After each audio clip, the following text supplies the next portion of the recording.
We are back with second part of our webinar, Lighting System Protection Necessity in Nepal. Myself, Mr. Sandeep Dhami, Executive Member EA. I would like to welcome today's presenter, Mr. Dipesh Kumar Jaiswal, DGM Protection Solution, Jain India Private Limited. I would also like to welcome Engineer Rajendra Dhakal, President EA Nepal. I would also like to welcome all the other participants in this webinar. Talking about today's presenter, Mr. Jaiswal will share his experience and knowledge about internal lighting system protection. Mr. Jaiswal has working experience of more than 30 years in the related field. I would like to thank all the participants for taking their time out of a day to join us in the webinar. I would like to request Mr. Jaiswal to proceed with his presentation. Thank you. Thank you for your nice words, and I welcome all the participants, and I thanks your Engineers Associations of Nepal to offering me the opportunity to share my thoughts on the lightning production and surge productions. I will be taking you to the lightning productions. What are the different standards? What is this? What are the different happenings and everything related to the lightning? If you have any question, you can raise or you can ask as and when required, or we can have the technical question answer sessions at the last. So thank you, Mr. Khan, and everybody at Nepal. And just you can see the lightning is amazing. It always gives you fascination. So you see how the lightning takes place. These all are the lightning taking place across world, and people are fascinated about it. But at the same time, it causes very costly impact on our daily life and services. So myself, Devesh Jaiswal, already informed to you. I'm DGM Production Solutions in Design and Engineering, heading the Department of the Design and Engineering in Jain India Private Limited. Just a few things about the DEN India. DEN is a German company, and they established their company in the 1910. So you can consider we are today more than 110 years experience and in only one field, that is lightning and surge productions. So it started the journey in 1910 and we continued till 1925. We were thinking only the external lightning productions, but later on it was found that during the lightning, it is not only the structure damage, there are something happening inside the structure, and that causes the failure of our electrical and electronics. And it propagated us to think about something different which can protect our internal equipment. And that is the 1954, we introduced the surge protection devices in worldwide, right? So in further, we developed a lot of range of the surge protection devices, and in 1990 it was a smooth journey. There were so many things. We started sending this product to abroad as well from the Germany. So we started first Austria and all, and gradually they reached to India in 1998 through one of our channel partner, Vrinda Nanotechnology. From 1998 to 2011, they were running through the channel partner, and in 2011 they established their own subsidiary, and from 2011 we are catering to the Indian market. One proud thing about this den, we can generate 400 kiloampere of the lightning. No other lab in the world can generate this much of the energy or this much of the lightning strikes. Even big wind farm company, they send their complete pitch box and everything, complete blade and everything to our lab for getting it tested in the real lightning situations. In addition to this, we have a 100 kiloampere 8x20 generator. We have hollow current transformer, DC laboratory, PV laboratory. So we have a lot of test equipments, and almost we spend our 15 to 20% on R&D of the product. So then Germany is the one of the most advanced lab in case of the lightning worldwide.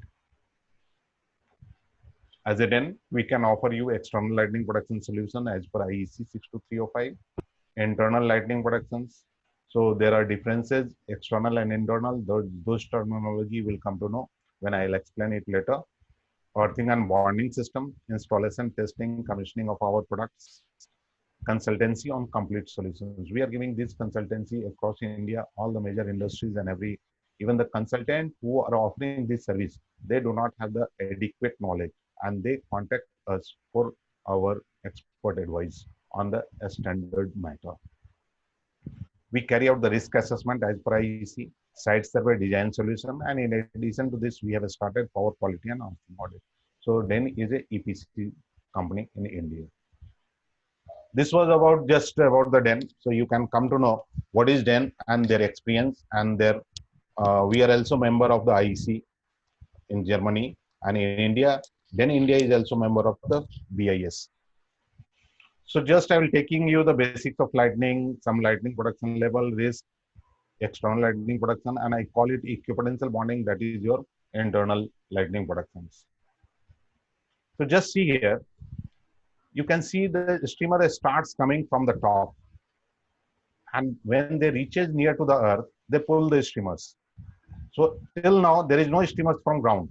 Now you see, there is an upward ladder going from the ground and reaching, and this is your strike point.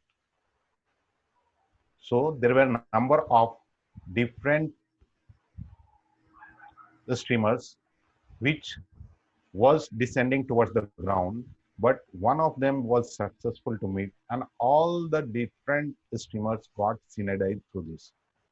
I'll show you another example here. Just see here. There are a number of structures. Some are taller, some are smaller, some are of the medium height, and one of the streamer is shown from the right side corner. Can anyone guess where it will fall? Mostly we think that it always falls on the tallest structure.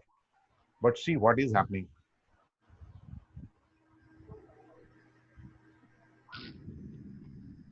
Lightning has not struck on the tallest structure, whereas it has struck on the side building. So lightning is such a phenomena. It depends on number of parameters, ionization of the path, intensity, temperature, wind, and no one can predict where it will fall. It can fall anywhere, either on the earth, open soil, or on the tree, or an empty mast. So only way we can save from it is to have a lightning protection for your structures.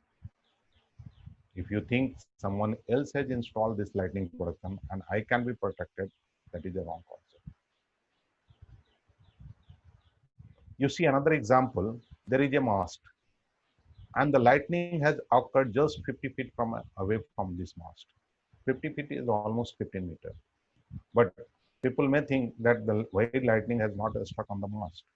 It is all the natural phenomena, and in the last, pulling capacity of the downward streamer can only decide where it will fall.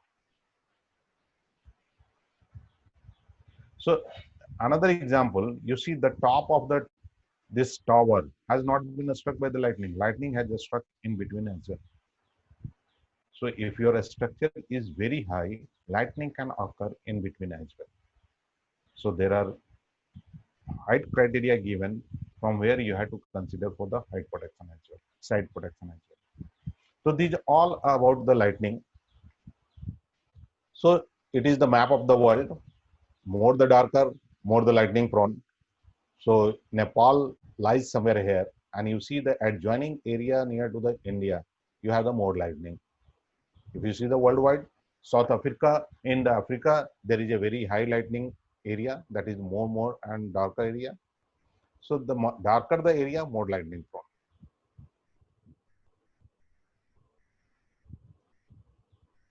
So you can just imagine what is the lightning situation in your country.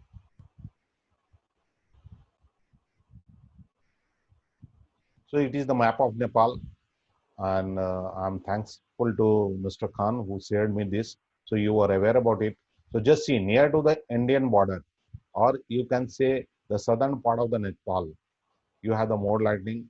If you go to the northern part of the Nepal, the lightning is lesser.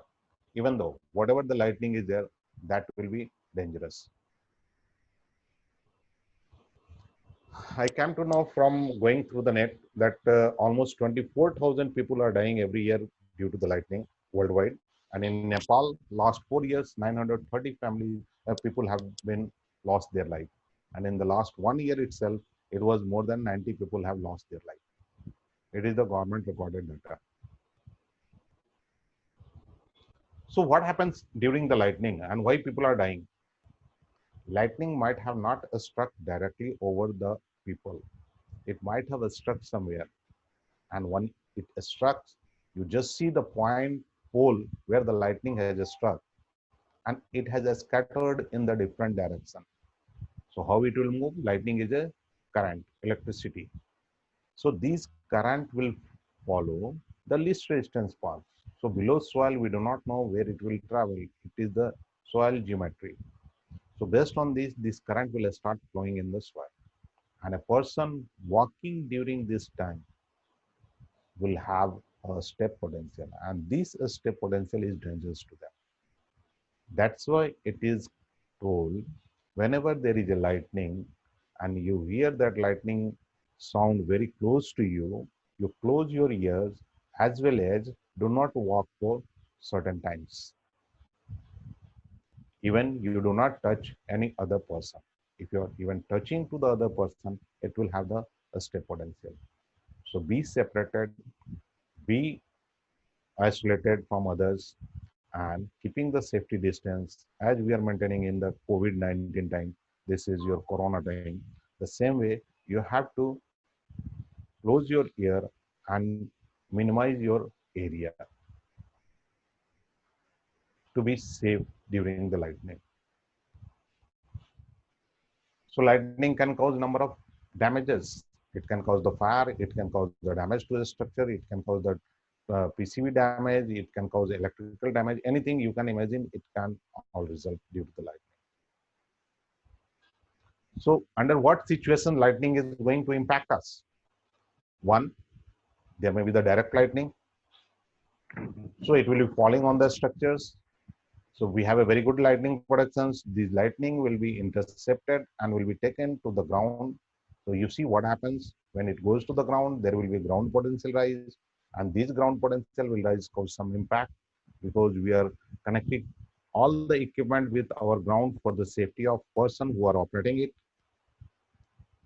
Second phenomena, it will have the electromagnetic field, and these electromagnetic field will result in the surges, which causes the damages to equipment. Third, it will have the touch and step potential, which is dangerous for the people. Sometimes lightning may happen on the services which are coming to me. So our power supply, our water supply, these all the services which are coming to me, it might get struck the lightning. And as we are using the metal everywhere, through this path, it will reach to your structure and it will cause the damage, the similar what we have seen, except the your impact of the direct. Third, lightning may happen between cloud itself. There are instances when the cloud to cloud lightnings are also taking place. Under these conditions, we will have the electromagnetic field, and these electromagnetic field will cause couple with our all the other devices, and in turn we will have the surges which are coming to my equipment and causing the damages. So even though you have protected your structure against the direct lightning, there is a possibility of damage due to the indirect effect. These are known as the indirect effect of the lightning. Fourth, the lightning may happen near to your structures. So under these conditions, what will happen? Ground is a simple resistance, and through this, it will reach to the to our equipment, and in turn, it will cause the damages to equipment. It will have the surges, some ground potential rise, and in turn, you have the failure. So we have seen there are four different scenarios when we can be affected due to the lightning.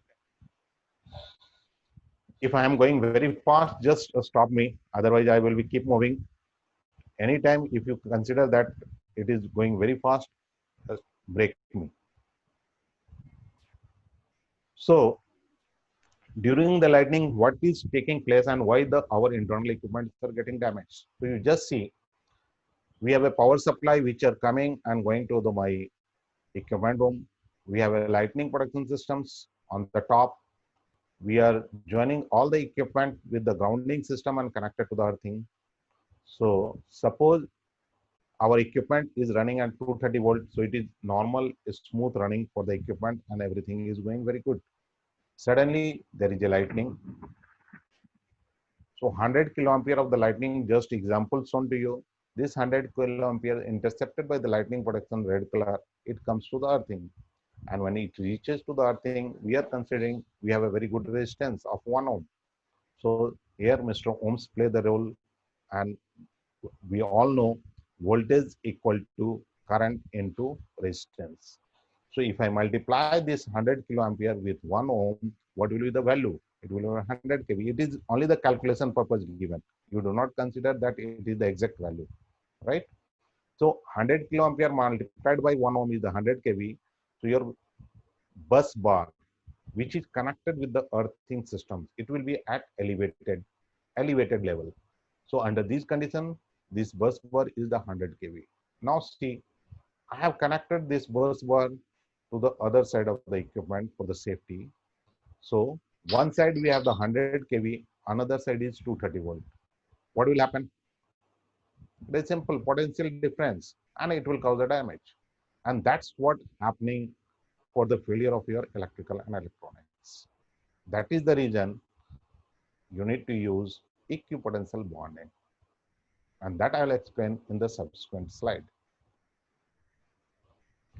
So what are the impact lightning can have?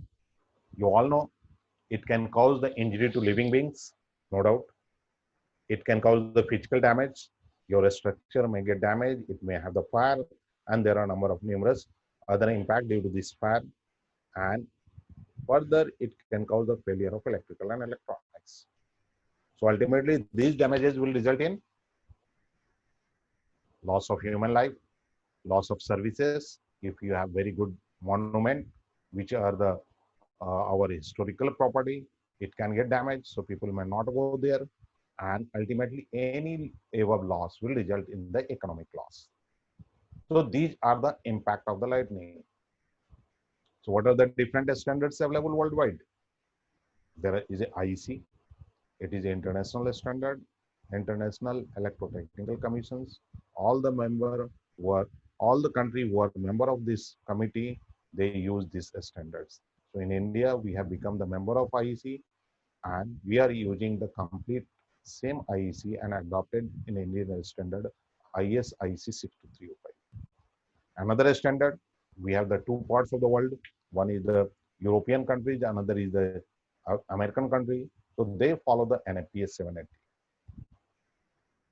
Both the standards are somewhat similar, varying few things. So NFPS 780 is the US standard, and the third is the UL 96. It is again the installation guidelines given by the European American countries. But there are some other standards, national standards, which some people are following, like NFC 17102 from France. Some people are using UNE 21186, that is also from France. And these are the EAC standards, which are not valid as per IEC or NFPA. So what are the different parts of this IEC 62305? There are 4 different parts. Part 1 says what is lightning, what are the different levels of lightning, what is the wave shape. These all general description given in the part 1. Part 2, how can we carry out the risk analysis? So there are different formulas given. Using this formula, we reach whether we need the lightning protection or not. Part 3, how can I protect our structures? To it discuss about the physical damage. How can we avoid the physical damage to a structure? It doesn't ask anything, or it doesn't tell anything about the your equipment protection. And what is another way we find the protection of equipment? That is the part 4. it discusses about the electrical electronics productions. So there are 4 different parts of IEC. You must have been knowing by now. So part 1, there is a para 7, and it defines what is the production measures. So what is the production measures? First, we have seen the injury to living beings. So how can we avoid this injury to living beings? We need to adequate influence in make the insulation of the exposed conductive parts. So any conductor which is carrying some voltage, which is carrying some current, must be adequate insulation. And same we follow in our electrical wiring. In electrical wiring, we are completely making it insulation because these are the live conductor. When we have the different earthing systems, under these conditions, what it says, equipotentialization by means of meshed earthing system. So different earthing system must be connected together. I don't know in your country what you follow, but in India, there are different concepts and different earthing systems are available. Again, if you have the HV or anything where the people, if they going, they have the threat, then you have to give the restriction and warning notices. Generally, we follow all the places where we find the HV, there we have the physical restriction and warning notices. And the 4th one, what it says, if you want to avoid the damages, you have to make the equipotential bonding. That is the vital point. What is the equipotential bonding? That will be explained in subsequent slides. So how can I reduce the injury to living being? These are all 4 the methods we have to use. How can I protect the structure against the physical damage? So physical damage is impact due to the direct lightning. So under these conditions, we have to use some air termination systems. Air termination systems at the top of the structure. So it will intercept at predefined point the lightning. Once we intercept, we have to take it to the ground. So what is the media? We are down conducting. That's why it is known as the down conductor. Once I have conducted till the ground, I have to disperse into earth. So it is terminated on the earthing systems. And when I'm carrying this current, all non-current carrying conductor must be connected together for the equipotential bonding. And the things which we cannot make or connect together for equipotential bonding, what we need to have? Electrical insulation. That is your sufficient separation distance. If you are having a live wire which is coming just near to your lightning protection systems, if you are not making the sufficient distance, it will have the uncontrolled flashover and there will be fire. So this separation distance is very, very vital. If either you connect everything which cannot be connected, must have the sufficient gap. And what is the distance and everything, I will explain in subsequent slide. Now, how can I protect the electrical and electronics? So what are the different measures we need to measure? Adopt earthing and bonding measures, magnetic shielding, line routing, isolating interfaces, and in addition to this, we need to use the surge protection devices. And these surge protection devices, not only one, these all or anyone will help you in bringing the equipotential bonding. SPD is the main source which brings you equipotential bonding during the life. It is just like a switch. How? I'll explain. So what in last says 7.5, the protection measures listed in 7.234 together form the overall lightning protection systems. It is not only the 1, 7.2, 3 or 4. Together if you are adopting, then only you are safe. Clear? So what is the impact of the lightning? Lightning can have impact up to 2 kilometers. So sometimes the lightning may take place little far off of your structures, and even though it can cause the failure of electrical and electronics that you might be seeing in your country. When there is a thunderstorm days, you are watching your TV, suddenly lightning takes place. Lightning has not occurred over your structure, but your TV goes bad. These are the indirect impact of the lightning. It causes the failure of electrical and electronics. So it can cause impact up to 2 kilometers. right?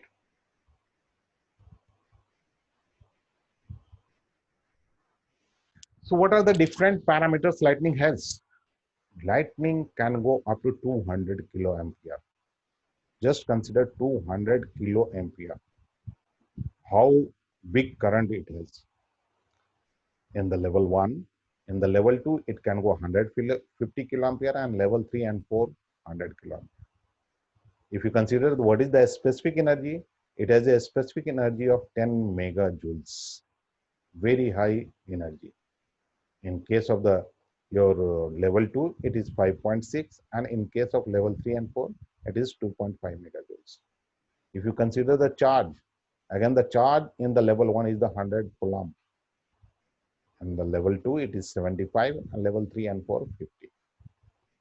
And what is the wave shape of this current, or what is the wave shape of this lightning? It has a 10 by 350, means 10 microsecond it reaches to the peak and 350 to the half. So that's why the energy is very, very high. And each component causes different impact on your structures.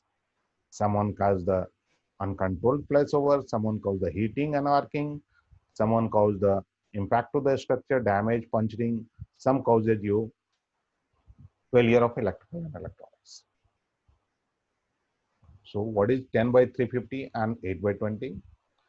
You just see, in case of the lightning, the green wave shape is shown as for the 10 by 350, and 8 by 20 is your red. So on x-axis, we have the time. On the y-axis, we have the current.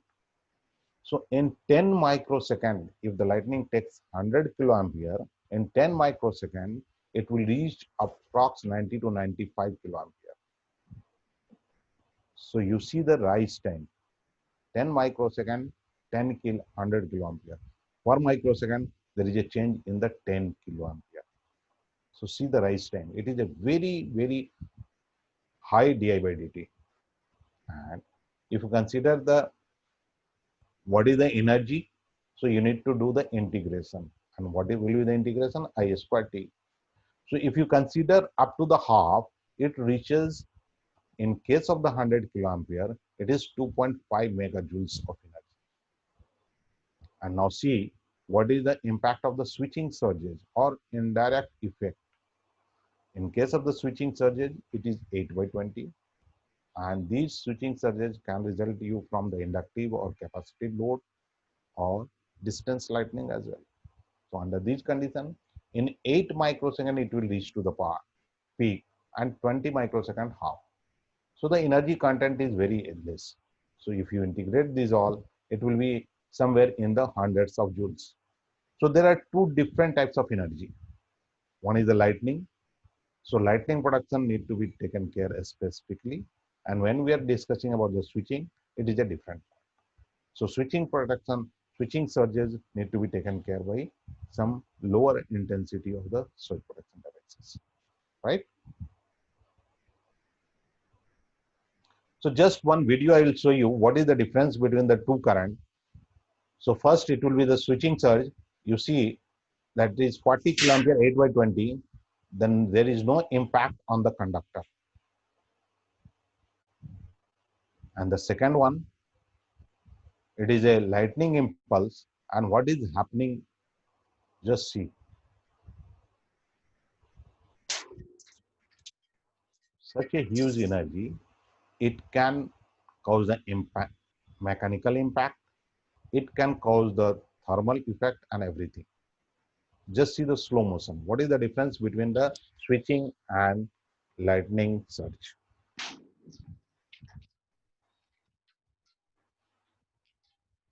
So this is the impact of your lightning.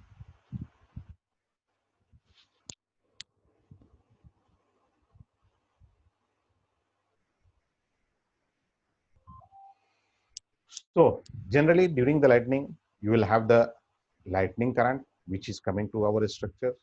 So these are known as the direct lightning strike, and it resulted in the one there is a direct lightning strike, it will have the galvanic coupling, and under this galvanic coupling, we can expect 10 by 350.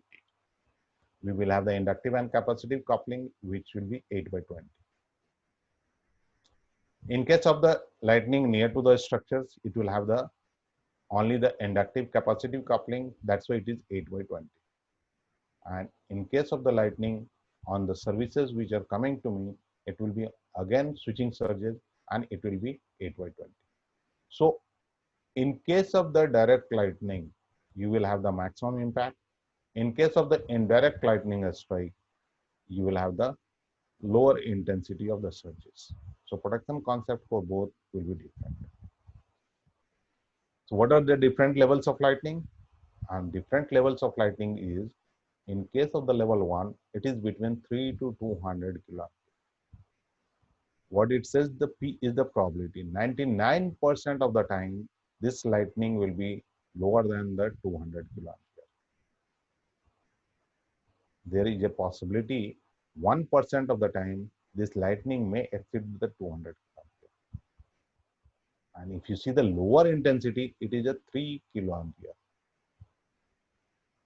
So it lies between 3 to 200 kiloampere. And what it says, if you design the external lightning protection using the 3 kiloampere, you are having the probability of protection of 99%. That is, IP is the interception probability. So if you consider the threat, you have a threat of 1% from the higher energy, that is more than 200 kiloampere, and 1% lower, that is less than 3 kiloampere. So you have a total 2 threats. Some people may think that how the lower energy is going to impact us, lower current is going to impact us. As per the lightning protection design concept, always when we discuss about the external lightning protections, it is always designed based on the least amount of the current. It never being designed based on the highest amount of the current. And we are discussing about the protection of our electrical and electronic. It is always being designed based on the maximum amount of the current. That is the difference. I'll explain and give you the example. If you consider the level 2, it is between 5 to 150 kiloampere. So 98% of the time, lightning will occur less than your 150 kiloampere. And if you see the least amount of the current, 3% of the time means 97% only the interception probability. So 3% of the time, it may have the lower than the 5 kiloampere. So if you consider the total threat, it has a total threat of 5%. In case of the level 3, it is between 10 to 100. And in case of the level 4, it is between 16 to 100. That's why level 3 and 4, they have the maximum intensity of 100 kiloampere, but the lower intensity has changed from 10 to 16. And in case of design based on the 10 kiloampere, you have the probability of 91% interception probability. And in case of the 16 kiloampere, interception probability is 84%. So altogether, if you see, some people may ask why we are designing the lightning protection or physical structure damage against the least amount of the current. I'll give one example. Generally, I give this example to all the places. You all know the fishing net. You might be going for the fishing. मछली पकड़ने जाते हैं. I do not know the Nepali language. I'll speak in sometimes in Hindi. So you may be knowing this terminology. So once you are going for the fishing, what do you carry? You carry the net.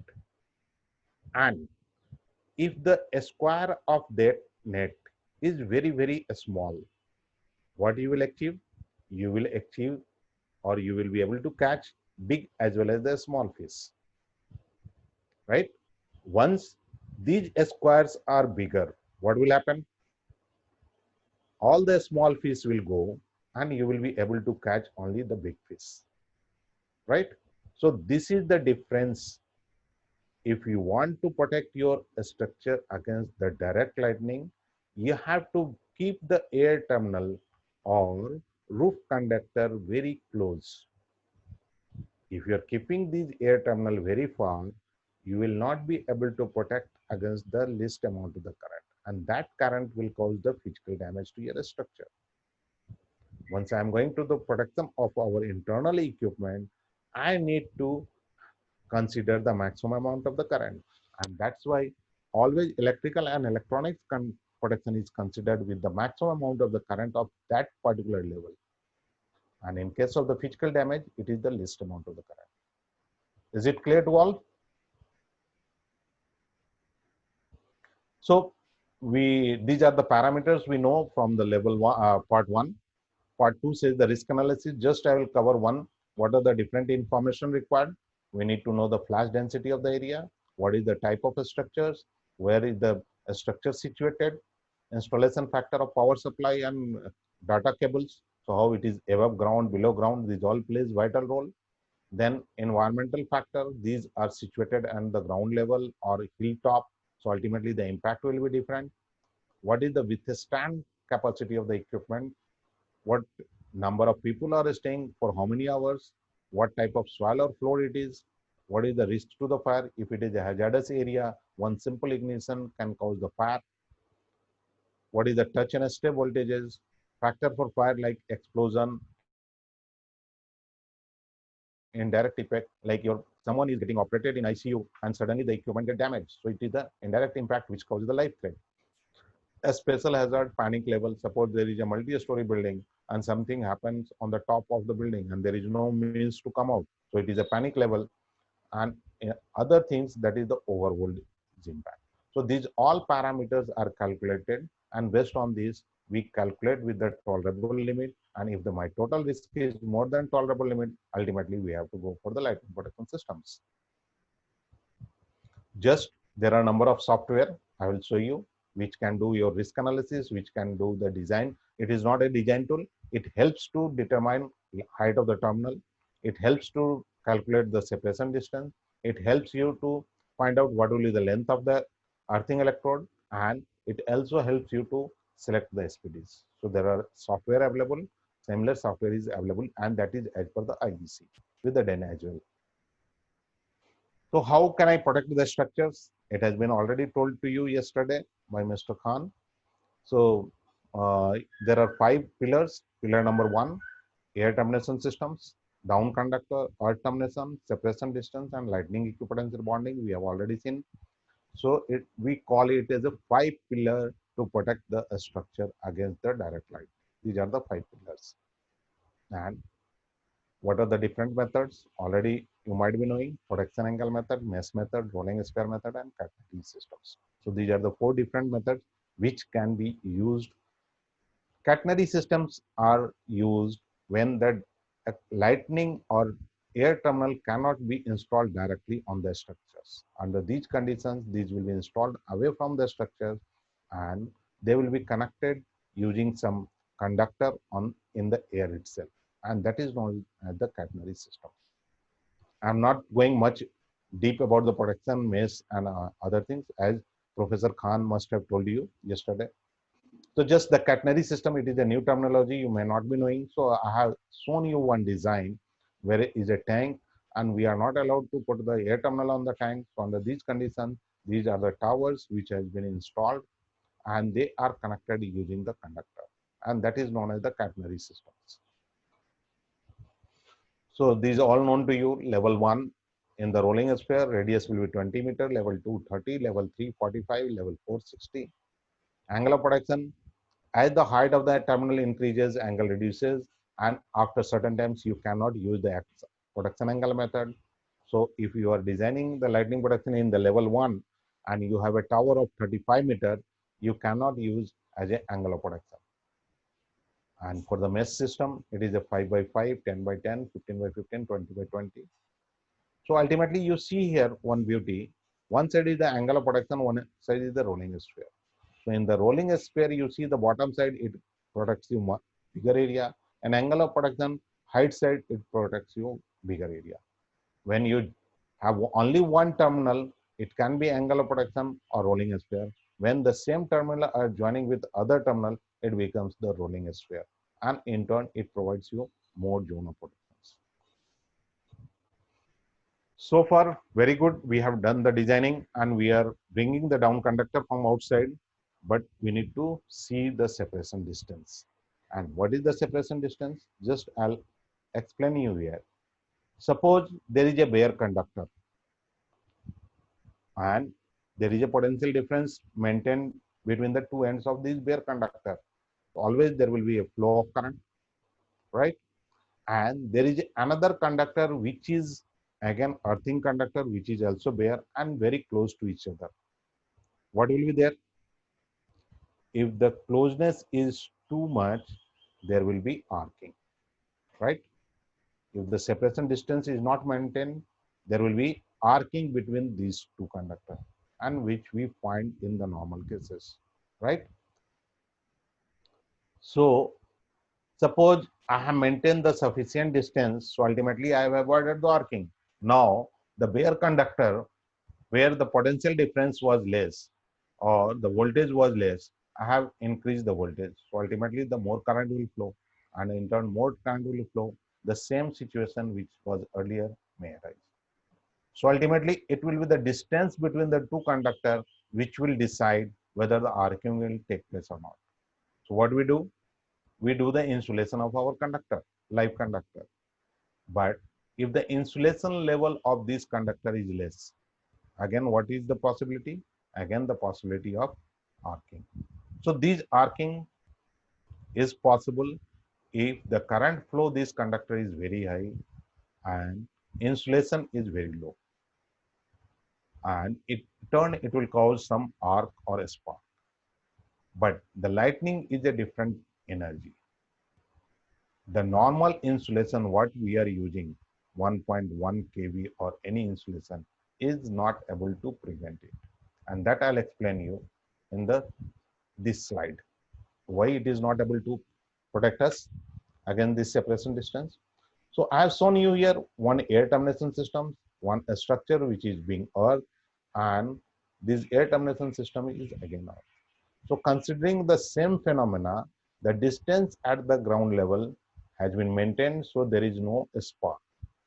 At the ground level, both sides is earth, both sides are earth. So ultimately both are at the same potential. But what happened during the lightning? Lightning is natural source. It comes from the top, right? And the intensity is unknown to me. Sometimes 200 kiloampere, sometimes 100 kiloampere. And that too, if you consider the rate of change of current, it will be di by dt. So per microsecond, there is a 20 kiloampere, per microsecond maybe the 10 kiloampere, whatever it may be. And what is the vital factor here? The resistance of this one will be very, very low.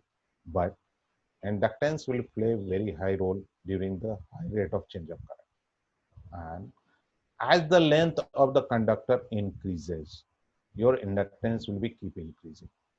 So if I want to find out any potential at particular point at the ground level, the inductance may be 1 microhenry. The moment I am going to the top, this inductance will keep multiplying with the height. So if it is a 7 meter of the terminal or 10 meter of the terminal, ultimately 10 microhenry. And when I multiply this 10 microhenry or 15 microhenry or 20 microhenry with the di by dt, my potential development will be hundreds of kV. Just multiply the 10 kV, 10 by 350 microwave wave with your inductance of 10 microhenry. Ultimately, it will have the 100 of kV. And these 100 kV, we are maintaining a insulation of 1.1 kV. Will it stop it? It cannot. And in turn, whatever the gap was maintained here, considering that it is sufficient, will not be sufficient. So the separation distance will be considered or decided based on the height. As we are going taller, our separation distance requirement will be increasing. And if we are not maintaining, if you have a down conductor just outside of the wall and one power supply cable is inside the wall, these insulation will also not able to protect us. And in turn, internal cable which were carrying some power supply will get damaged. It will have the lightning surge, and in turn your equipment will get damaged, right? So just see the gap at this place which was sufficient will not be sufficient at this place. So what we need to have? This is one of the example I am showing. This is a down conductor where the telecommunication cable is running nearby. So under lightning condition, obviously the telecommunication will get damaged. So it is a very, very wrong example.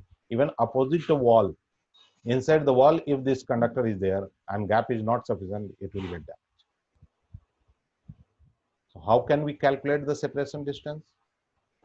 It is explained in the IC, that is S is equal to Ki into Kc upon Km into L. Ki depends on the selected class of LPS. Kc, how many times we are dividing the current, so it is the down conductor, and Km is the material insulation. So if it is a air, it is considered the best insulation. If you have a wall or anything, it is just half of the air.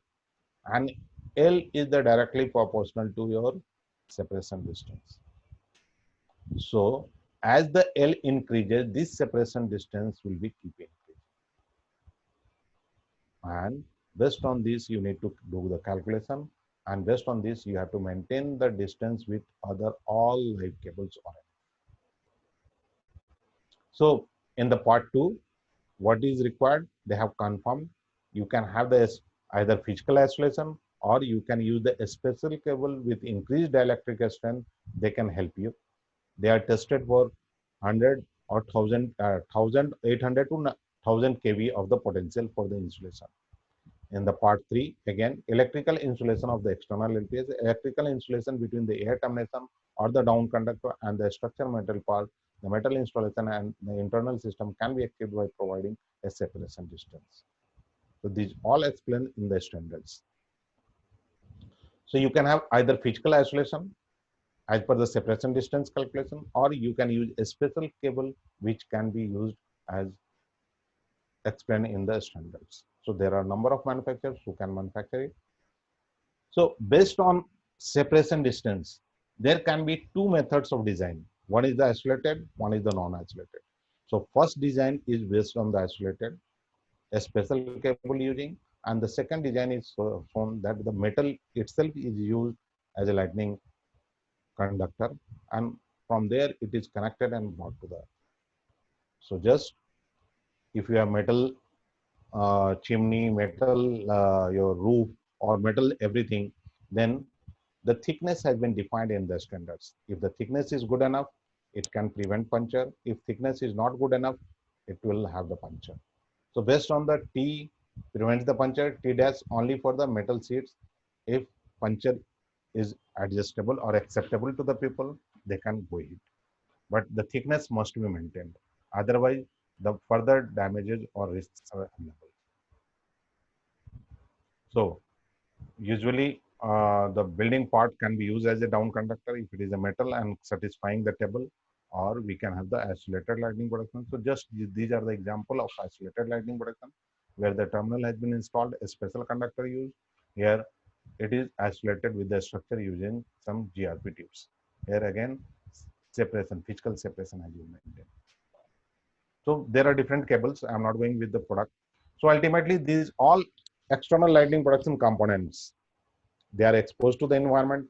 They have the humidity. They have the temperature rise. They have the corrosion impact. These all are inevitable to these components. So what guideline says, they must be tested for the lightning current.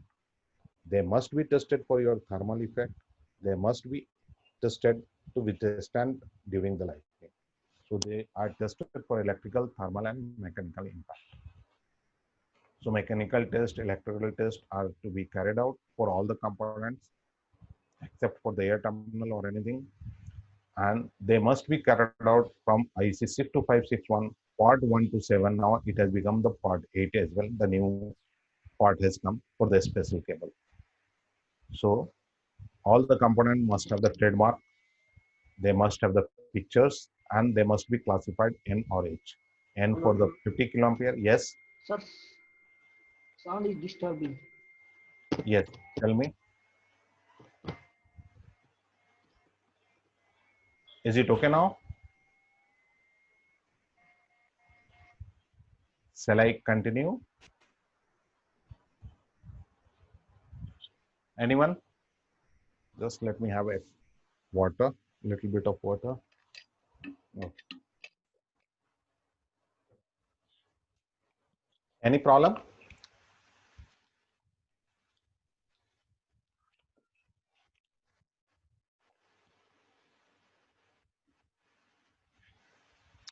Professor Khan, shall I continue?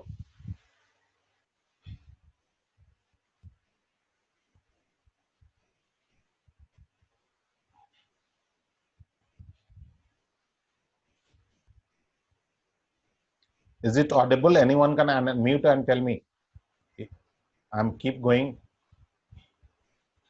Hello. Yes, yes.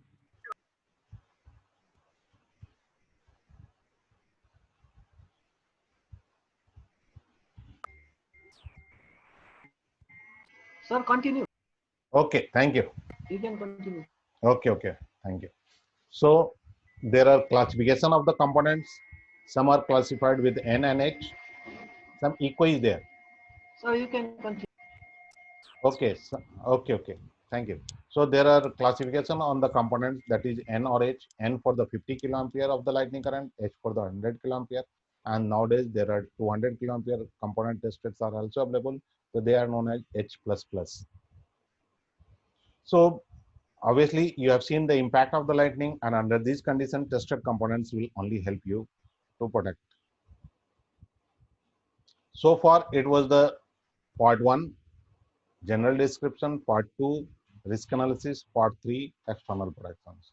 So now we are going for the internal protection, that is the equipotential bonding to safeguard our electrical and electronics. So you see a bird, normal times.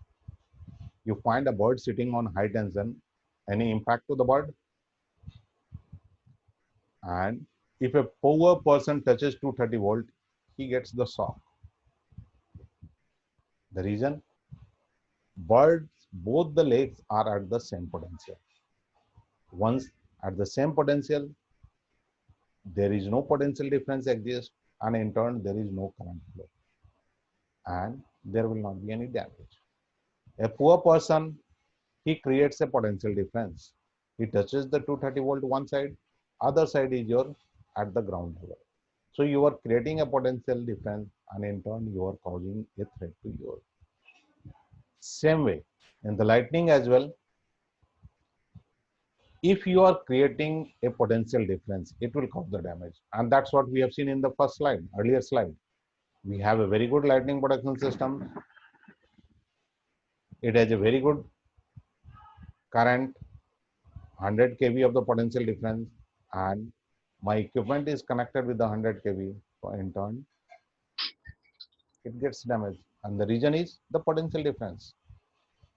If I am allowing the potential difference to exist, which is beyond the insulation level, in turn it will cause the damage, right? So now anyhow, if I put a switch, what it will do? This 100 kV, instead of going through this device, it will go from this wire. So one side is the 100 kV, another side the 100 kV. Will there be any damage? There will not be damage, because both sides the potential is same. So I am not allowing the potential difference. And that happens with the bird. Bird, both the legs are at the same potential. So ultimately, no damage, right? So everything is safe.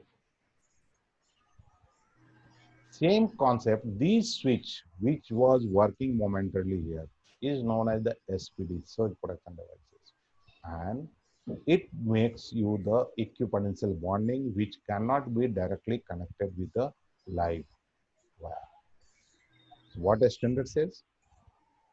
You have a utility supply, you have the communication network, all current carrying conductor must be connected with the bus bar using a special device that is known as the surge protection devices. So what it has been done?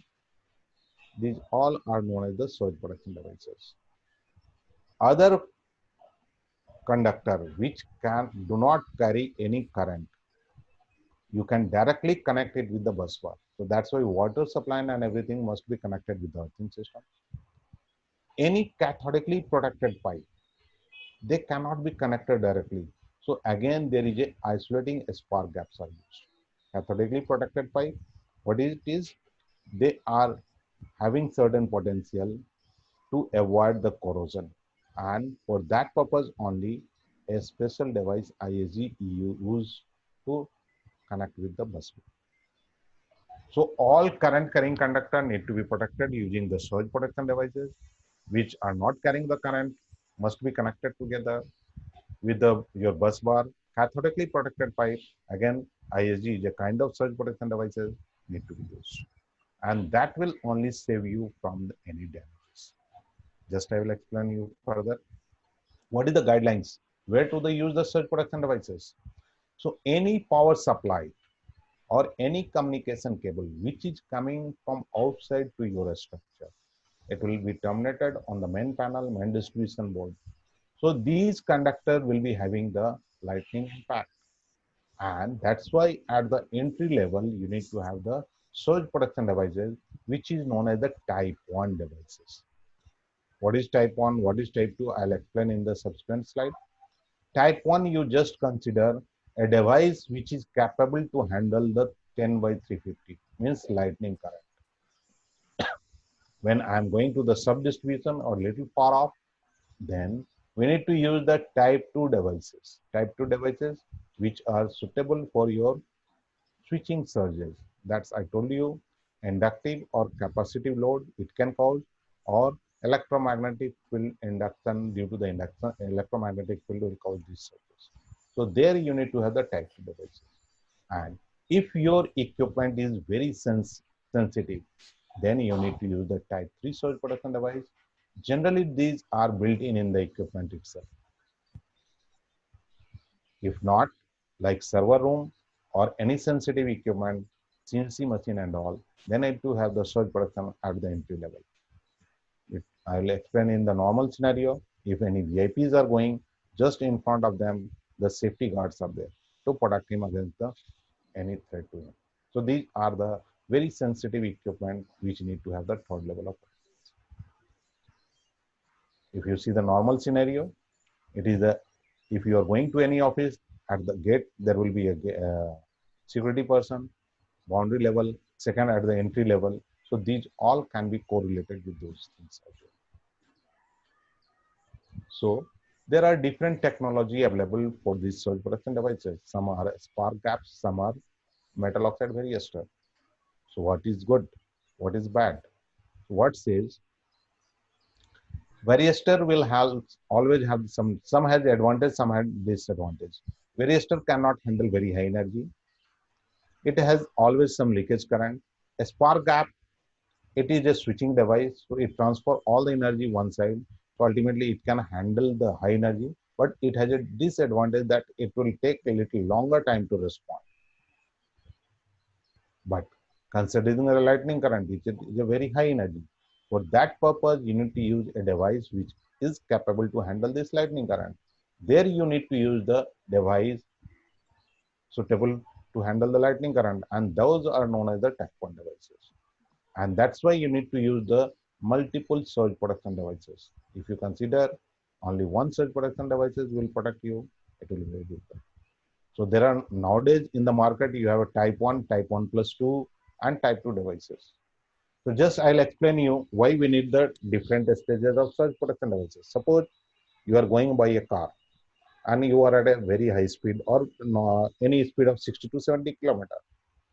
Suddenly you want to stop. What do? You apply the brake. You apply the brake, it will not dead stop at a point. It will take certain time to stop it. And by the time you will travel certain meter or certain distance.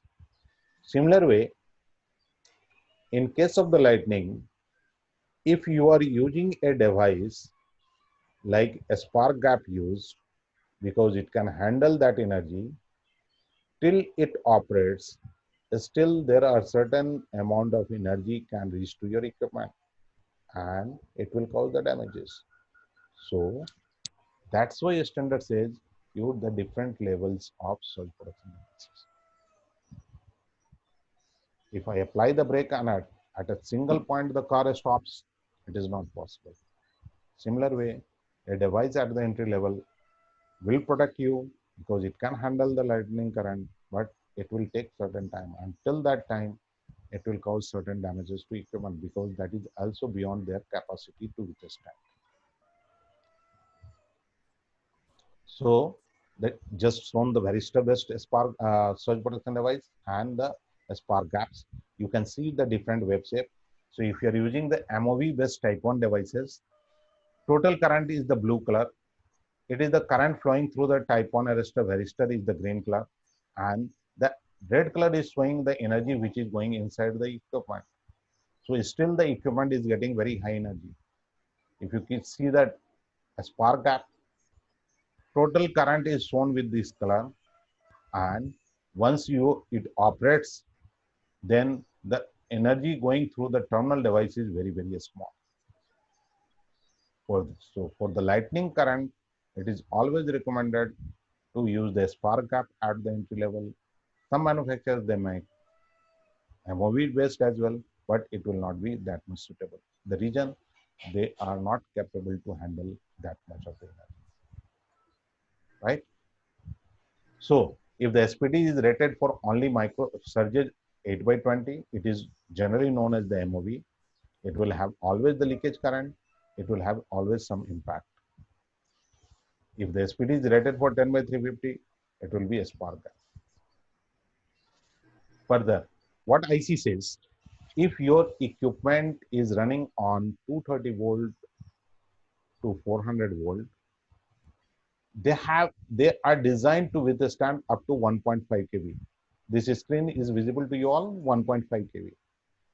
So anything, if room is very small or the place of the installation is very small, and any device which is feeding you or let through voltage is less than 1.5 kV will be sufficient for the 230 volt running equipment, not for the any communication equipment which are running on 48 or 24 volt. So these are the guidelines given. Based on this only the surge protection devices are being manufactured. So if it is the power supply, you will find the let through voltage is 1.5 kV. That I'll explain in the summarized sheet. What happened? I do not know in your country what type of configuration you are using, TT, TNS, TNCS. But in India, we are using the TT and TNS mostly. So here it has been explained that the 200 kiloampere, if there is a lightning, during the lightning, what happens? 100 kiloampere will go to the soil and 100 kiloampere is possible to come back to your internal systems. Internal systems, you have the power supply, you have the communication and everything. But the power supply cable, they have very low resistance compared to the communication cable. So out of 100 kiloampere, 95% will flow through your power supply. Only the 5% will flow through the communication because they have very high resistance cables. Ultimately, what will happen? The connection in TT, L1, L2, L3 connected with the neutral and neutral to earth. So there are 5 cables. So in case of the ground potential rise, this device, which is connected between neutral to earth, must be capable to handle 100 kiloampere of the lightning. I'm speaking in case of the TT. If the design system is different, it will be different. Once this 100 kiloampere have been settled here, means it will be transferred from the earth to the neutral wire. At the neutral, there are connections available for L1, L2, L3. So these 100 kiloamperes are divided into 4 different cables. One is 25 kiloampere, 25, 25, 25. So ultimately it becomes the 100. So now there is no potential difference. And in turn, there is no potential difference, there will not be any. So that is the categorization. Most of the type 1 devices which are catering for the entry level, it will have the line to neutral 25 kiloampere and neutral to earth 100 kiloampere. That is the reason, and that's why maximum manufacturers they make in this scenario. Some may be catering for the lower current for the type 2, type 1, that is your in case of the level 3 and 4. So it will have the different parameters. So that is the reason between neutral to earth 100 kiloampere and line to neutral. And one more vital things. You see, neutral to earth, there is no supply. So ultimately, it is taking the maximum current. So indication at this device is also essential. It is very simple to give the indication between line to neutral, but Indication between neutral or also equally important. So all devices must have the indication showing whether it is workable or faulty. So how the SPDs are being connected? They are connected in parallel. All the power supply SPDs are connected in parallel. They are not rated for that much of the current which is flowing in the circuit, but they are connected in parallel. And this is the configuration. Whatever the drop across this SPD will be always available to your equipment. So that's why if the lead through voltage is more, your equipment will get damaged. And that's why you have the second stage of the surge protection devices. Third, more vital things, whatever the energy is led through energy it is giving this device must be, that equipment must be able to withstand. And what the standard says, I have shown you 1.5 kV, and ultimately it is not only the energy, it is altogether your current, voltage, and time. So that is, if you are giving more than 150 joules, it is not only the current. If it goes for the longer duration, again it will cause the damage. So that's the reason it is the 151 joules. If your device is giving less than 150 joules, you are very safe. So the device must have the production level of less than 1.5 kV. Mostly all the manufacturer will be giving you. Third, suppose this is one circuitry where transformer is feeding the power supply to your uh, normal LV load. You have a fuse and you are using the surge protection devices. So suddenly there is a lightning. What will happen? In case of the lightning, this surge protection device will operate. Once it operates, it will be sorted. Once it sorts, it doesn't know whether it is lightning or what. Now, for the transformer, it is the least resistance. So all the current will be flowing through. And once this current is flowing, this is a short circuit scenario. This current will be keep flowing through this. And ultimately, what will happen? Your fuse will trip. Once the fuse will trip, you will not be having the power supply. So there is a maintenance required. But there are the manufacturers who are using surge protection devices which will not cause any impact on your system. So this surge protection device must be having the follow current quenching capability. And if this follow current quenching capability is not sufficient, then you will have the maintenance activity. So these parameters written in the your technical data sheet, and in turn you will have to find as per your requirement. Now, if your transformer is feeding very high current, whether my device is capable to handle it or not, that is a additional feature need to be checked. Suppose my transformer short circuit current is more than 50 kiloampere, and if my device is not capable to handle, once this is short, again it is a problem. So what a standard says, you need to have a fuse in each of your surge protection devices, else it will cause the fire. And ultimately, either you can have a fuse or a device which has the built-in fuse. So these all the features need to be checked, and there are different technology available for this type of things. I will not go with the what the Den has. They have the very good patented technology, and those things we can discuss as and when you have the one-to-one questions. So what are the features need to be checked for the type 1 devices? I impulse, if you are going for three-phase system, line to neutral 12.5 kiloampere for your level 3 and 4. It is 100 kiloampere, 50% of 100 kiloampere is the 50 kiloampere, and between neutral to earth, 50 kiloampere. If you are going for the single phase, it will be 25 kiloampere and 50 kiloampere.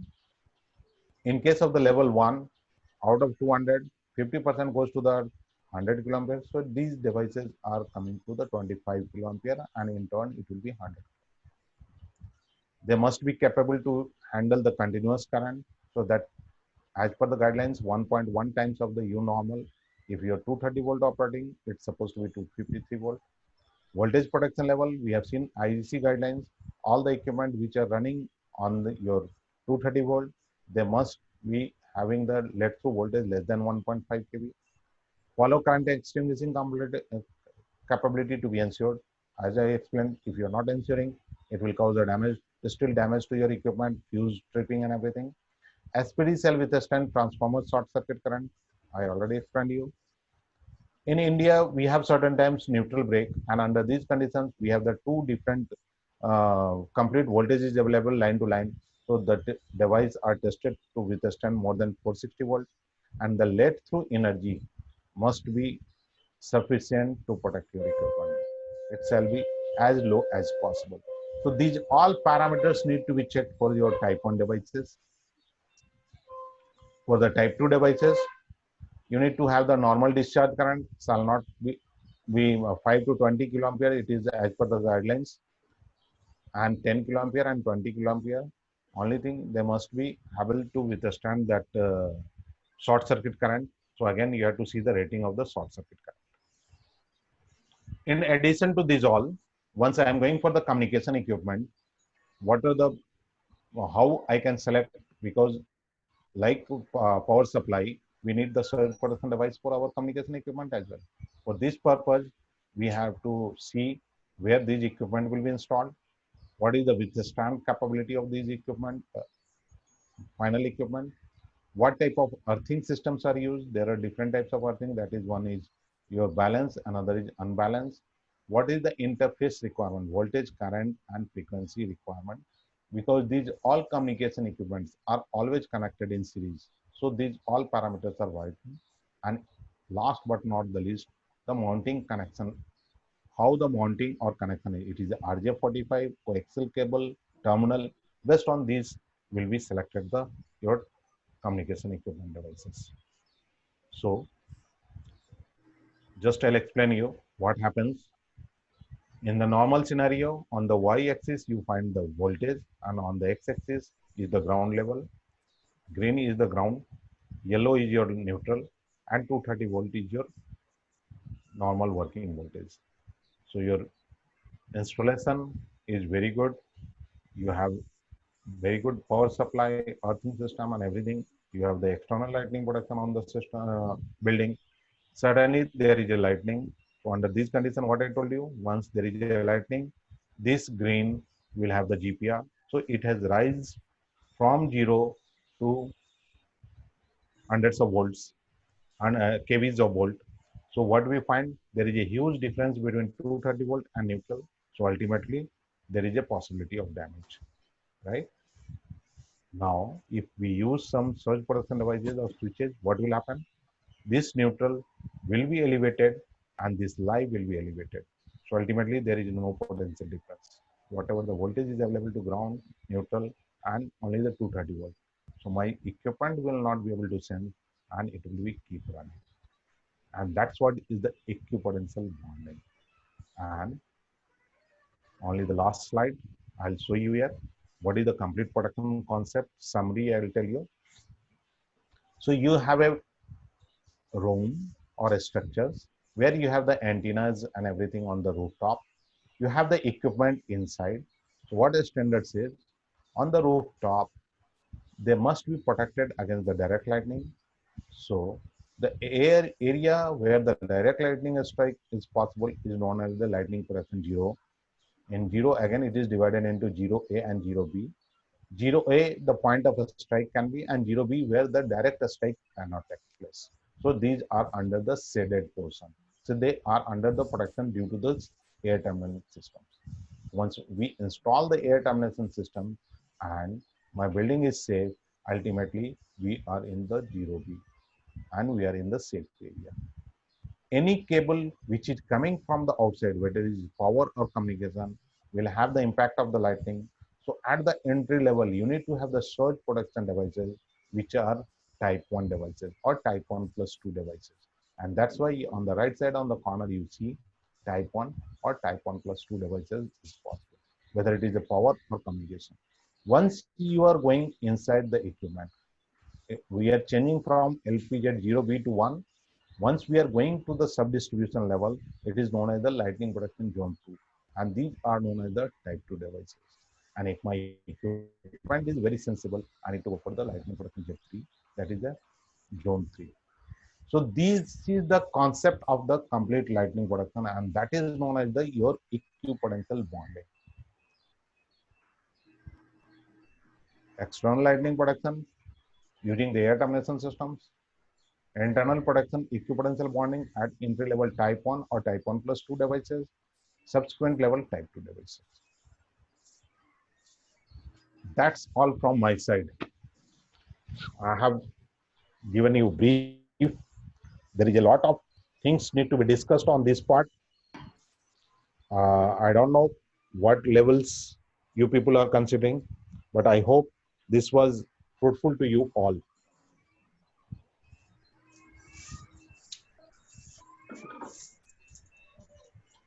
Thank you very much, sir. Any We are questions? very grateful. Thank you very much, sir. We Yes. are very grateful for your presentation. Thank you. Any questions anyone like to ask? The session is open for Now question answers. we will take questions. Uh,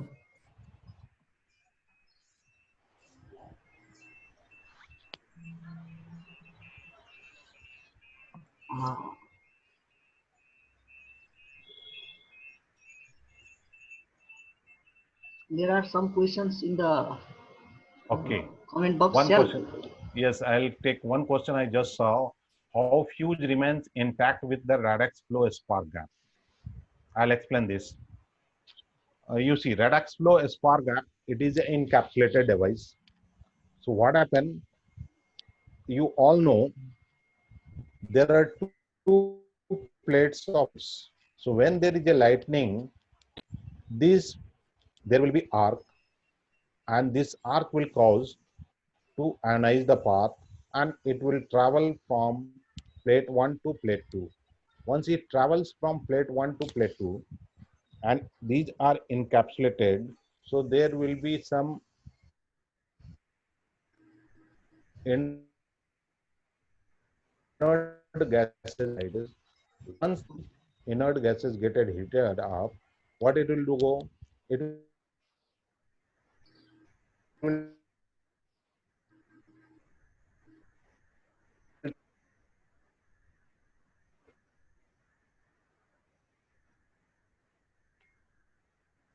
try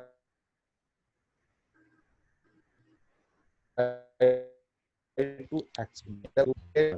What we are doing, the spark which was having the more area has been going to increase their length, and we all know when the length is increasing, area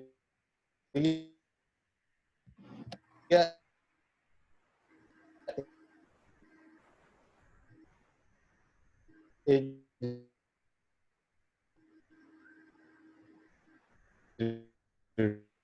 reducing.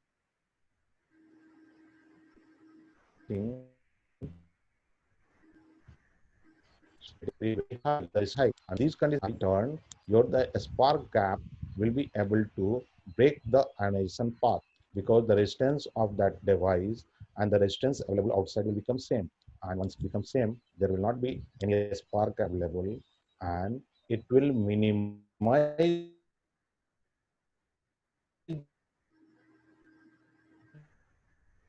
the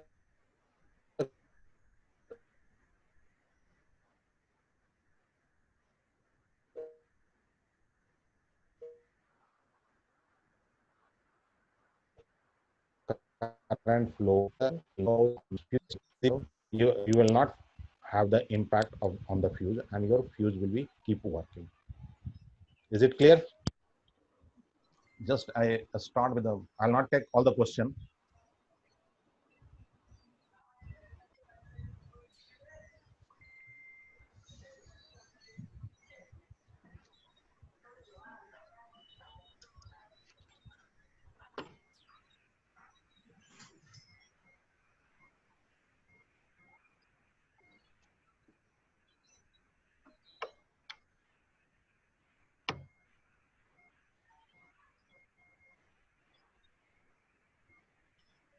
Anyone have any more question? You can ask now. Session is open. SK sir can ask. No, there is some questions in the chat box. I will Yes, ask tell me. that only. Okay.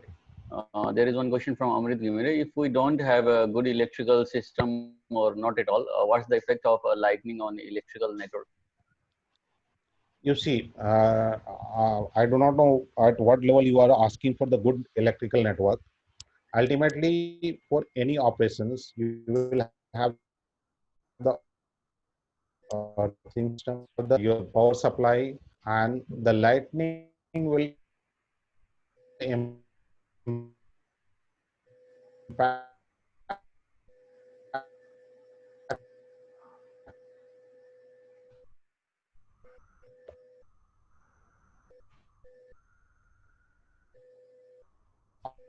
on whether it is good or bad. It will not be. So suppose it gets stuck. What the powers will not be able to will be substations will not be able to feed to the people.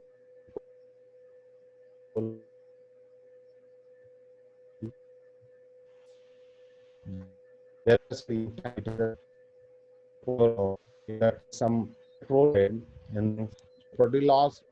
It is a equipment law. It is a economic. At the same time, people who are going to get the petrol for their vehicle will not be available. So damages are numerous. You may not be knowing. In 2017 in India, one of the tank got fired, and more than 100 crores of the rupees lost. In addition to the environment loss, and still those tanks are made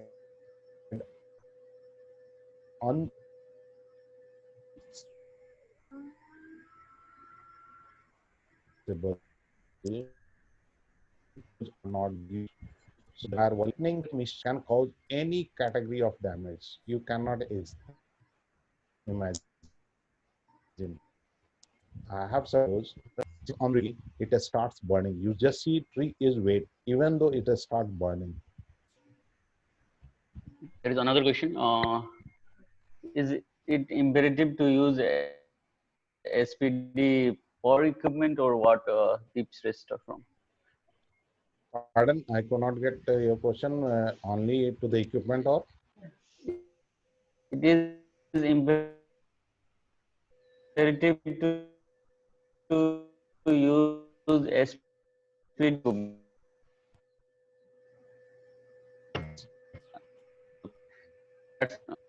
might be this type system or coordination between them is necessary. Okay. So in this view, I will just explain you. Yes, obviously. I have not covered those points. I was thinking it will be getting clear. So coordination part I have not considered in this session. Yes, coordination is very important. So what happened? I told you when the any lightning impact is coming inside the structure, it will pass through one SPD, and this SPD, first SPD, will not start operating immediately. First of all, the second SPD, which can handle the lower energy, whose response time is lower, will start operating very fast. Once it start operating very fast, so it will keep operating till its life is. And before it gets over, the first SPD has to take over. Otherwise, what will happen? The second SPD will get damaged. Your equipment will get damaged of the energy system, so it will get damaged. So the coordination here is whenever the energy is getting initiated, the second SPD will work. The moment energy is getting higher, the first SPD has to work, and that is known as the coordination. If there is no coordination between type 1 and type 2, even though you have the SPD, there will be failure, and that is the essential requirement. And that's why your standard says, as far as possible, type 1 and type 2 SPDs shall be from the same manufacturer because they ensure the coordination.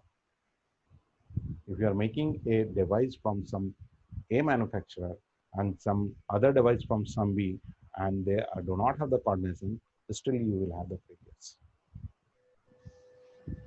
Okay, so Can we use type 1 SPD for all building for main distribution also, sub distribution also?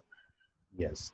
Again, suppose from one structure, your power supply is going to the another structure, and that is exposed to the environment, means in the sky. So whatever the lightning current which I have intercepted and grounded to the earth through our type 1 SPD, it will reach to the other structure, because the outside of the structure when the cable is going, again what will happen? There will be a lightning strike on the cable, and that can travel to both the sides of the structures. So if from one structure the power supply is going outside and it is exposed to the environment, again you need to use the type 1 devices. Suppose your facility is very, very big. Then once the power supply has come inside, you have installed type 1 devices. The further you can have the type 2 devices, because we expect only inductors. So it will save you money if you are still going with the type 1. It's possible, but it will not be cost effective. What will be the effect on capacitor bank in case of lightning, which is directly connected to main panel? Okay, you see the capacitor bank, they are quite rugged. They can withstand. Suppose it is a battery which is connected with the power supply, they are rugged, even though they are getting sometimes the blast. So always at the entry level, if it is the lightning current, it will have certain impact due to the lightning current and can cause the damage to the capacitor bank as well. Okay, so I Always will at the take entry in. level, always at the entry level, you need to have the type 1 device to arrest the lightning current to enter your premises. Uh, in market, we have SPDs of different price. Like for type 1, we have lowest price and high priced also. So how can we choose among them? Is there any Yes, guidelines? yes. There is a third party testing. Suppose I make some SPD and I tell that my SPDs are very good.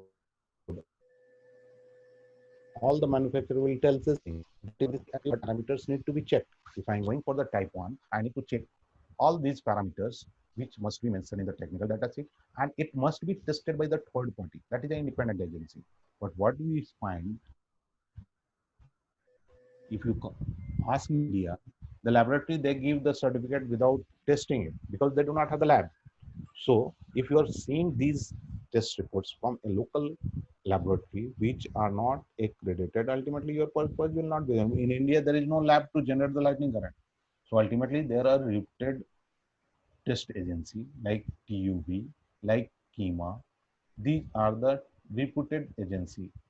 There are VDE. These are the reputed agency. They have the branches all over the world, and they carry out the tests. They have the laboratory and everything. So whenever you are searching for any device, first of all, you see your requirement as per these guidelines. What shall be my current? What shall be my let through voltage? What shall be my short circuit current with the stand capability? What shall be my follow current experiencing capability? And based on this, it must be tested from the third party as per for the power supply IEC 61643-11, and that too the latest standard, because the standards are getting upgraded every 10 years or 5 years as per their Uh, guidelines. So if it okay. is tested according to these standards by the reputed accredited laboratory, like I told you, KEMA, VD and all, then you are safe. Otherwise, what will happen?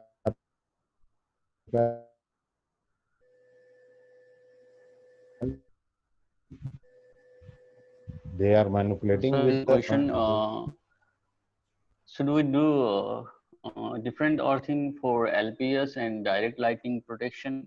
And how should be the separation distance between them from one? yes, as per the standards requirement. Just I will show you. I have one slide. Let me see if it comes. Okay, it is not getting escape from here. Okay, I have another slide. I need to disconnect, then only sharing, then I'll be able to, I'll just come back on this point. Guidelines, what it says intermeshed earthing. Intermeshed earthing means all different earthing system must be connected together. But in certain countries, some by condition earthing shall not be connected with the lightning as well. So under these condition guidelines says there is a isolating spark gap which is used.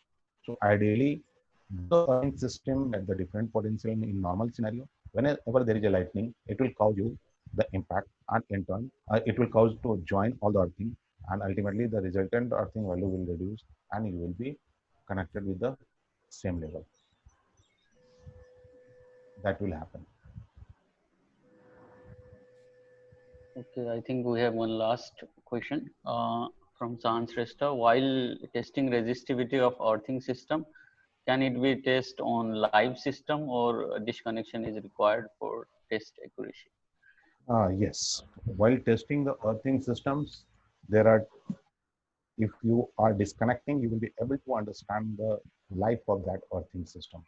I have not covered the earthing, down conductor. These all I consider you people are knowing, or Professor Khan must have explained you yesterday. So it is always advisable to disconnect the earthing system to know the exact your life of your earth electrode. If you are not disconnecting and they are connected in the grid, ultimately you will not come to know my electrode is free or it is getting damaged or it is has got damaged or corroded. So it is always advisable, but in certain circumstances, you are not allowed to disconnect, considering the importance of your functionality. You cannot disconnect the earthing system if it is a grid and your number of earth electrodes are connected together. So obviously you can disconnect one earth electrode because the grid will be playing the role that time. If it is an individual electrode is connected for the safety, then while working on the that equipment, some may get damaged. Under these conditions, what you need to do, there are method, a stakeless method, which gives the result value approximations. So there are Okay, methods so for this. I think I have explained yesterday a little bit. Okay, there is one question like in market, they have SPDs of type 1 plus 2 also. Okay. Uh, so what is that? Okay. Type Uh, 1 plus 2. Yes, come up. What is your next question together? okay, and what about solar and communication SPDs? Okay. Is there any SPDs for solar also? Yes, yes. I'll explain you this part as well. Don't worry. Yes. As per the guidelines, what type 1 or type 1 plus 2 is? Type 1 device whose let through voltage will be more. So I have shown you the extract of the standard. If you see my this extract of the standard,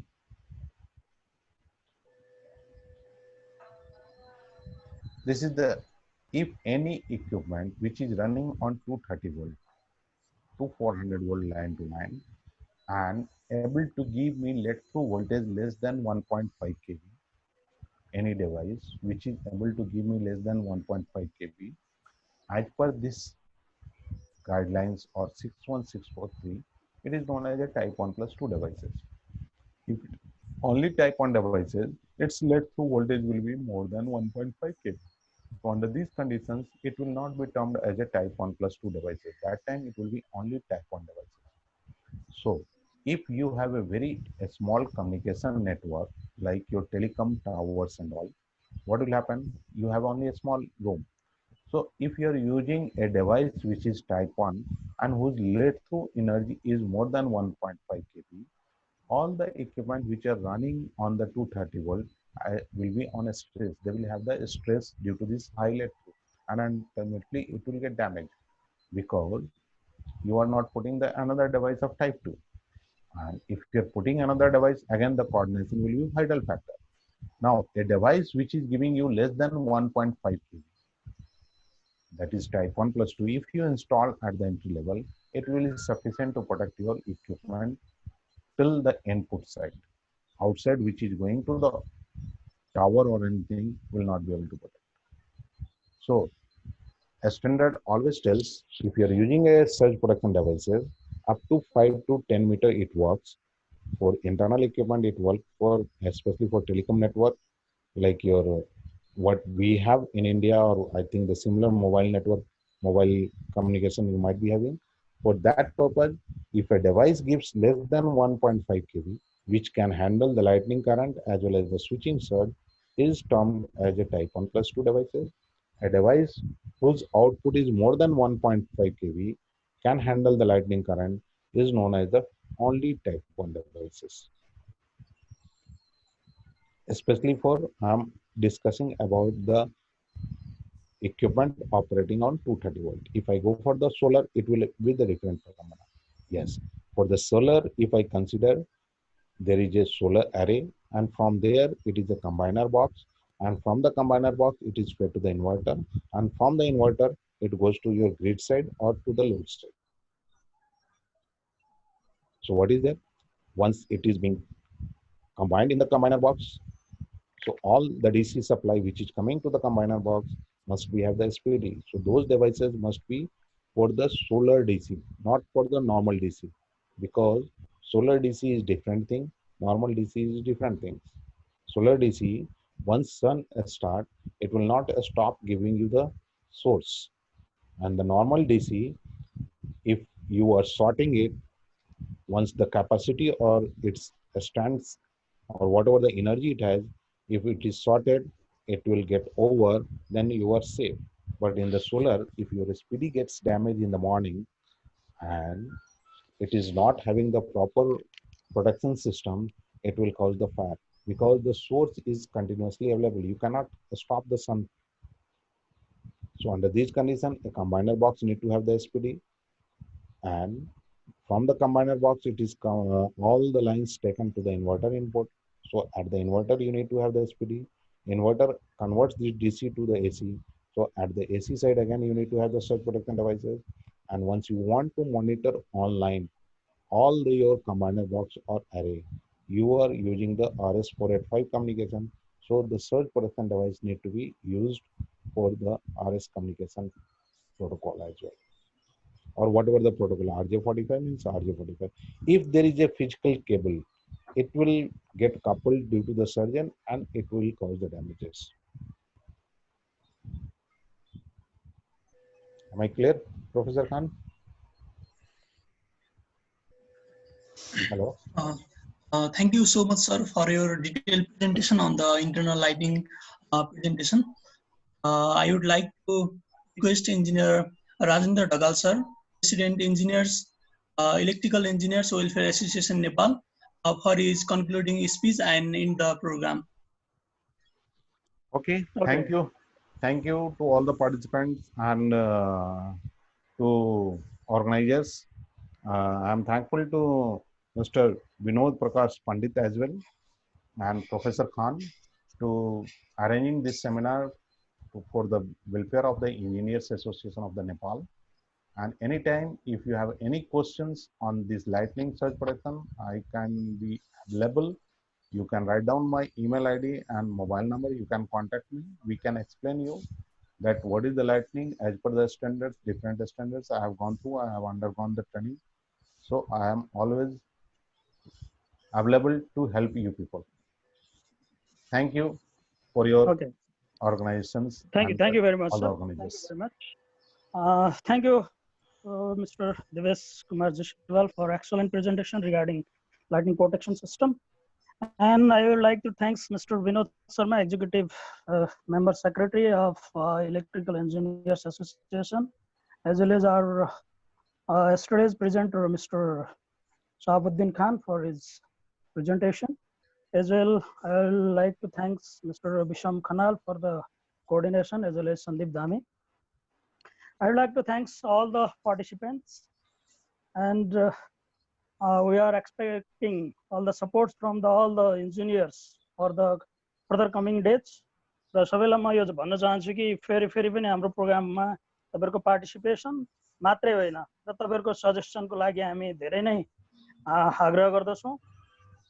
yo electrical इन्जिनियर्सको एउटा initiation मात्रै हो, सबै मेम्बरहरु नै यसको